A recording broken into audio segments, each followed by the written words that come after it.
Hello, welcome back. This is Wing Yi. So today I'm going to go over a Redfin article, and is the Florida condo market is still crashing? We will find out momentarily. I'm going to share the screen right here. All right. So Florida condo prices are holding up best away from the coast. First of all, I'm going to dispel all the crash bros out there, all the doom and gloom YouTube influencers, all the Instagram and social media talking about Florida is crashing 50, 60, 80% home prices reductions. Again, I'm here to go over the data provided by Redfin to at least go over the condo prices. Perhaps the single family homes are somewhat are related to what I'm going to talk about. And I'm going to offer my opinion about the Florida housing market, especially the condo markets. Or even though personally myself, I have owned investment properties, single family homes in inland areas of Florida for many years. And I have done very well, even up until right now.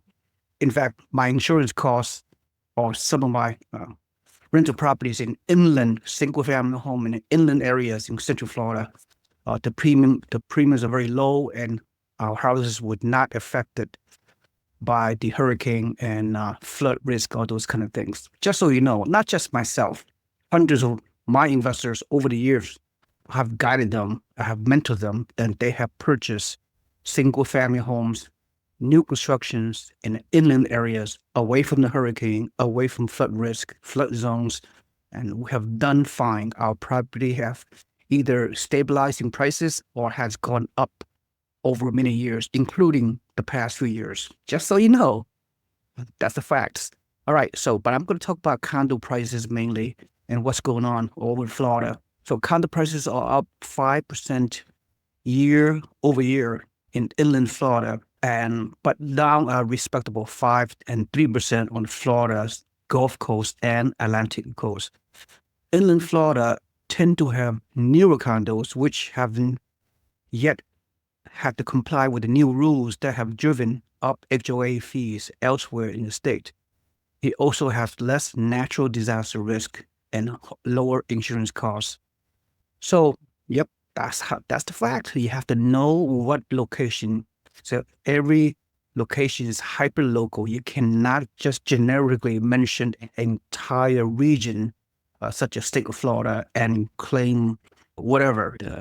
It all depends on location. Is a hyper local neighborhoods that are affected by hurricanes and flood risk and insurance crisis and HOA fees and this and that. All right, so let's continue. Florida housing market has been slowing amid skyrocketing insurance costs, yes, intensifying natural disasters and rising inventory. The state's condo market is enduring an especially severe downturn after a new law led to a surge in HOA fees and special assessments. That is pretty much true. It's going through a lot of challenges. So let's dive deep into the condo market and its challenges. But there's one part of the state where condo prices are holding up relatively well, inland Florida. By the way, my personal opinion is that I would never buy a condo, not just in Florida, anywhere else, because as a real estate investor, that's not my asset class to purchase because of the HOA fees and restrictions, and it's just not comparing anything remotely as good as a single family home rental property. All right. Just want to get this out of the way. As a primary homeowner, I don't know. Once again, if anyone want to come to Florida and want to buy a condo, they need to really reassess their goals and objectives. They have to determine what are their risk tolerance, what is a price point, where are they going to buy. They have to factor in, obviously, the elevated HOA costs, special assessment costs. They have to find a property that are much newer, new construction perhaps, or very new, within 5 to 10 years new, and in a good location away from hurricane, away from flood zone. So if I were a condo purchaser, which I'm not, those are the boxes I have to check. if I were to buy a condo. Let's move on. The median condo sales price in inland Florida rose 5.4% year over year on average in January. A lot of crash bros, the doom and gloom, the doom porn, YouTube video influencers, they kept on producing videos showing housing crash in Florida, condo crash. I know there's a purpose. There's a reason why they're doing that, because they want views. They want to create misleading and negative news so they can get their subscribers. So they are monetizing their channel for the sake of clickbait. Yep, it's capitalist. Condo prices rose 5.4% year over year, compared to a 4.8 decrease in Florida Gulf Coast and a 3% drop on the Atlantic coast. Inland Florida condo prices rose even more than single-family home prices, which climbed 3.7%. This sentence I just mentioned, I say it again, it appears I'm right. Single-family home prices in Florida this past year have risen 3.7%. That's my takeaway from that sentence. All right. Just wanna make that clear. All right, let's continue. Of course, as you can see, the trend line, the condo prices climbed in inland Florida and fall on the coast, which is to be expected. So when we mention inland Florida, it is Gainesville, Lakeland, Ocala, and Orlando and Tallahassee Metro, all right, mainly in Central Florida. Insurance is much cheaper inland than on the coast, which leads to lower HOA fees and more affordable monthly payments for condo owners. Condo buildings in Central Florida also tend to be newer and up to date with recent regulation. That is so important. The whole regulation really has drastically changed the condo landscape in Florida. If you recall, back in 2021, the collapse of the 12-story condo building in Surfside, Florida, South Florida, Miami area, which killed nearly 100 people, led to tightened regulation. Florida, in 2022, signed the law, Senate Bill 4D, which requires structural inspections for condo buildings that are at least 3 stories once they turn 30 years old. For 25-year-old, if they are within 3 miles of a coastline. So it also requires buildings that are at least 3 stories to make sure they have enough reserve funds for future repairs and maintenance. Many homeowners associations has been hiking fees and doling out hefty special assessments. That's right. That's a major concern for the future safety regulations, which has a deadline of December 31st, 2025. So as you can see, condo prices have risen, but slowly than before. That's pretty obvious.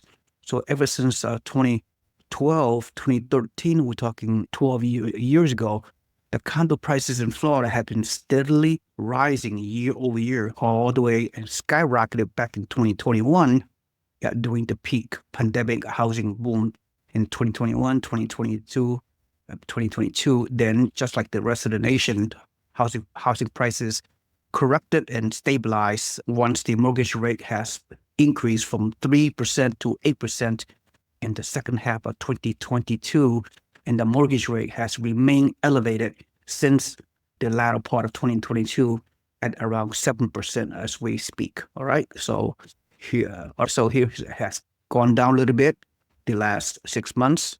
The prices for obvious reasons. Inland Florida has lower HOA fees and less disaster risk, which may be buoying I can't even say this. Buoying prices. It's embarrassing. Florida condo HOA fees are surging. So if you look at different locations, HOAs are average is pretty high. It all depends on housing prices, of course. The monthly HOA fees is as high as $1,000 per month here in Cape Coral, Florida. Of course, in Miami, some condos, like $1 million condos, have HOA fees as high as $1,500. Inland Florida has relatively low HOA dues, in part because these fees are typically correlated with property values, and inland Florida has more affordable housing than coastal Florida. Of course, much cheaper. If you talk about Miami area, some of those condos in the Miami Beach are like multi-billion dollars, 10 million, $20 million, right? And also some condos in the Southwest Florida, Cape Coral area, Naples area, for example, some of those luxury condos like $5, $10 million. So it all depends on what locations, but essentially the coastal areas of Florida, you have some low-end condos, older condos are relatively cheap.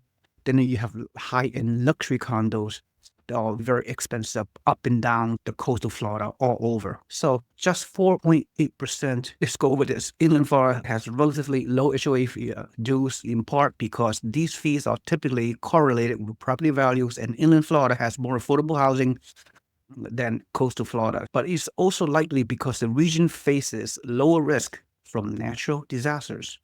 Just 4.8% of condos on the market in inland Florida face high flood risk compared with 59% on the Gulf Coast and 45% on the Atlantic coast. As you can see, inland Florida faces lower risk than coast. Look at the inland Florida, 5% risk assessment in inland Florida compared to the Gulf Coast and the Atlantic coast at 59% and 46% flood risk. The condos in Orlando are newer, more resilient, and 50 miles away from where storms typically hit.